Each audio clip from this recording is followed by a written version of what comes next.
गौतम बुद्ध के समय में वैशाली राज्य में एक प्रसिद्ध गढ़िका रहती थी जिसका नाम आम्रपाली था। वह बहुत सुंदर थी और उसे नगर वधु घोषित किया गया था, यानी पूरे शहर की पत्नी। आम्रपाली इतनी सुंदर थी कि उसके महल के द्वार पर सदा सोने के रथ खड़े रहते थे। यहाँ तक कि महान राजाओं को भी उससे मिलने के लिए इंतजार करना पड़ता था।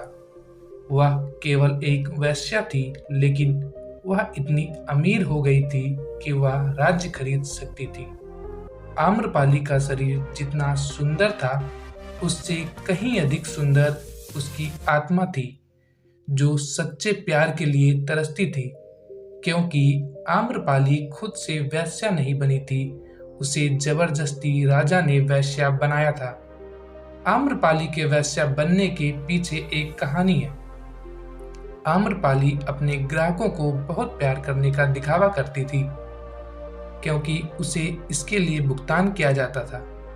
लेकिन अंदर से वह उनसे बहुत नफरत करती थी, क्योंकि वह सभी उसका इस्तेमाल एक भोग की वस्तु के रूप में करते थे, एक इंसान के रूप में उसका सम्मान नहीं करते थे। एक दिन आम्रपाली अपने महल की बालकनी में खड़ी थी। अचानक उसने अपने महल के सामने से एक युवा बौद्ध भिक्षु को गुजरते हुए देखा, जिसके पास कुछ भी नहीं था सिवा एक भिक्षा पात्र के। लेकिन उसके पास जबरदस्त जागरूकता थी और लोगों को खुद की ओर आकर्षित करने की अद्भुत शक्ति थी। जब युवा बौद्ध भिक्षु ने ऊपर की तरफ देखा तो आम्रपाली उसे देख रही थी। युवा भिक्षु ने आम्रपाली की ओर देखते हुए बेहद सम्मान भाव के साथ आम्रपाली को प्रणाम किया।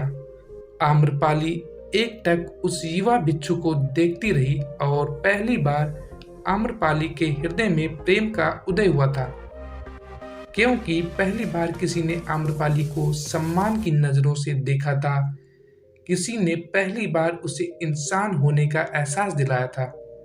आम्रपाली तुरंत सीढ़ियों से नीचे उतरी और बाहर आकर उस युवा बौद्ध भिक्षु के पैर छुए और कहा, भंते, कृपया आज के दिन आप मेरे मेहमान बने और मेरे महल में चलकर भोजन स्वीकार करें।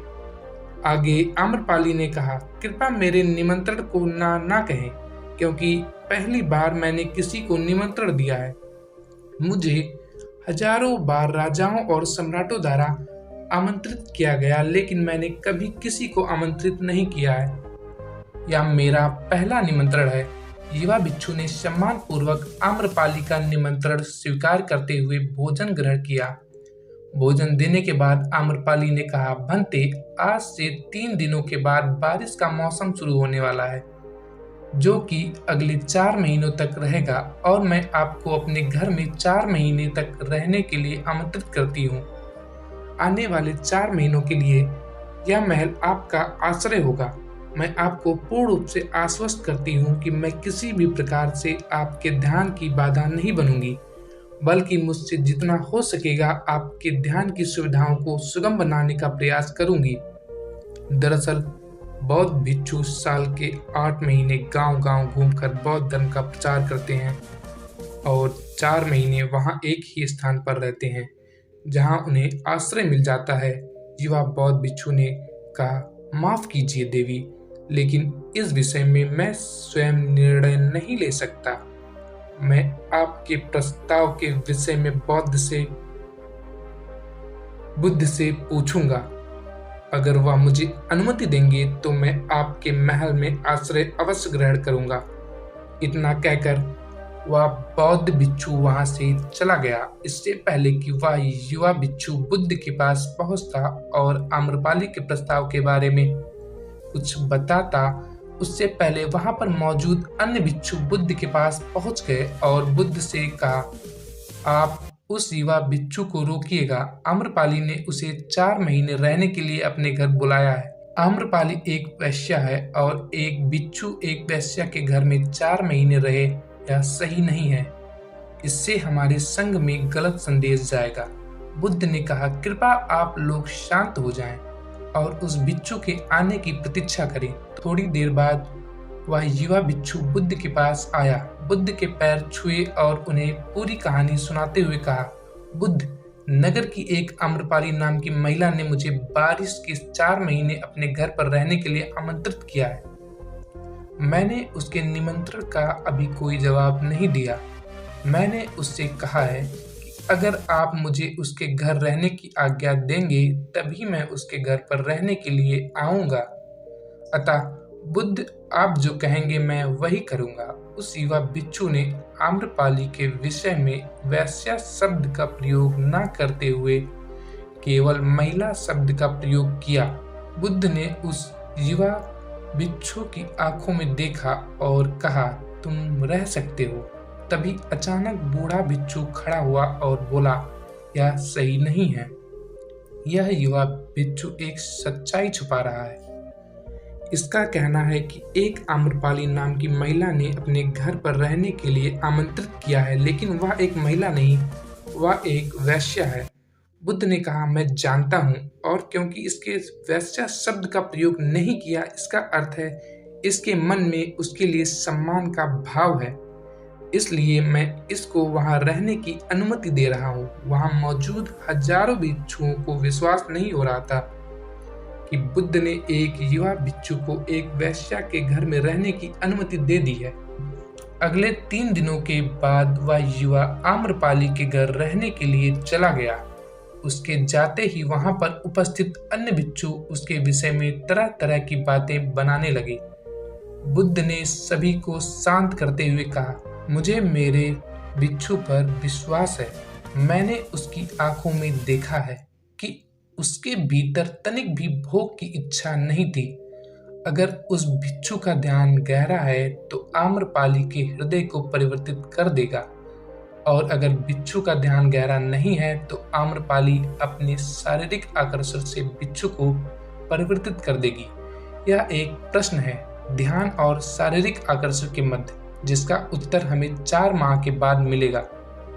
बुद्ध की बात सुनकर वहां उपस्थित बिच्छुओं ने कहा कि बुद्ध उस युवा बिच्छू पर बहुत अधिक भरोसा करके अनावश्यक जोखिम उठा रहे हैं। वो युवा है और आम्रपाली बहुत सुंदर है। समय प्रारंभ हुआ, वर्षा ऋतु गई और 4 माह बीते और वह युवा बिच्छू वापस आया। उसने बुद्ध के पैर छुए और उसे युवा बिच्छू के पीछे आम्रपाली भी आई। उस युवा बिच्छू ने आम्रपाली का बुद्ध से परिचय कराते हुए कहा, बुद्ध, यह आम्रपाली है और यह आपसे दीक्षित होना चाहती है। यह एक अनोखी महिला है। यह न केवल सुंदर है बल्कि इनकी आत्मा उतनी ही शुद्ध है जितनी आप कल्पना कर सकते हैं। आम्रपाली ने बुद्ध के पैर छुए और कहा, मैं पहली बार देखने भर से इस युवा बिच्छू से प्रेम करने लगी थी।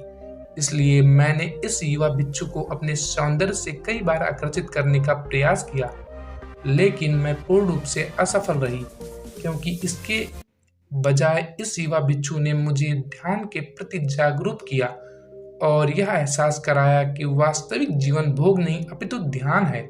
इसलिए बुद्ध ने, मैं अपनी सारी संपत्ति आपके बिच्छुओं को दान देने में चाहती हूँ और शेष जीवन ध्यान में बिताना चाहती हूँ। इसके बाद आम्रपाली बुद्ध के शिष्यों में पहली महिला हुई जिन्हें आत्मज्ञान की प्राप्ति हुई। बुद्ध ने अपने पंथ के सभी शिष्यों से कहा, यदि तुम वैश्यों की संगति से डरते हो तो उस डर का उस वैश्या से कोई लेना देना नहीं है, बल्कि वह डर तुम्हारे बेशुद्ध मन की उपज है, क्योंकि तुमने अपनी कामुकता को दबा दिया है और कामुक ऊर्जा को दबाया नहीं जा सकता, इसे केवल रूपांतरित किया जा सकता है। अगर आप लोगों को अपनी कामुक ऊर्जा के रूपांतरित करने का तरीका जानना है तो आप हमारे द्वारा बनाई गई स्त्री के प्रति आकर्षण को कैसे समाप्त करें, इसमें दी गई जानकारी से आप अपने कामुक ऊर्जा को जरूर रूपांतरित कर पाएंगे। यह वीडियो आपको डिस्क्रिप्शन में मिल जाएगी। हमारे चैनल को